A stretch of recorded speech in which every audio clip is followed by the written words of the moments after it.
काहीच पता नाही की कोण जन्माला आलं कोण घेऊन गेलं तिकडून काय आलं यांना काही माहिती. शेवटी कंसाला चिंता होती कधीही कोणत्याही क्षणी आपला शत्रू कारागृहामध्ये जन्माला येऊ शकतो. असं म्हणतच होता तर लगेच रडण्याचा आवाज आला.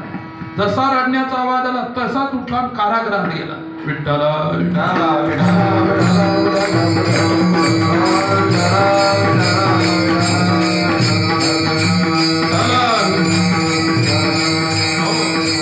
आणि म्हणून पाहतो तर सर्व द्वारावरचे सर्व द्वारपाळ झोपलेले. तेव्हापासून जी त्या द्वारपाळाला सवय लागली. आजही वॉचमन कोणता जागा राहू शकत नाही रात्र.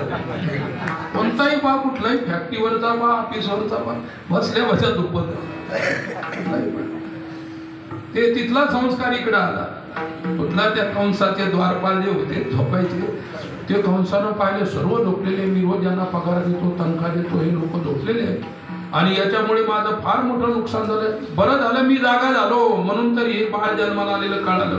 तिथं आला तो पाहतो काय अष्टमो गर्भ 8व्या गर्भातून जन्माला आलेला बालक तुझा वध करेल. तर तिथं गेला तर पाहतो तो मुलगी जन्माला. मग त्याला इतका राग आला की हे लोक झोपत गेल्यामुळे काहीतरी विपरीत झालं. दवाखान्यातून लहान मुलं चोरीत जातात आजकाल. जन्मलेले मुलं शेजारचे लोक इकडचे एखाद्याला पोरगी झाली त्याला पोरग नसलं की दुसऱ्याचं पोरग चोरून गेलं. कोणाला काहीच माहित नाही की आपल्याला कोण चोरलेलं आहे. आई झोपलेली असते. द्वारपाळावर त्याला शंका आली त्याला हे झोपल्यामुळे बरं झालं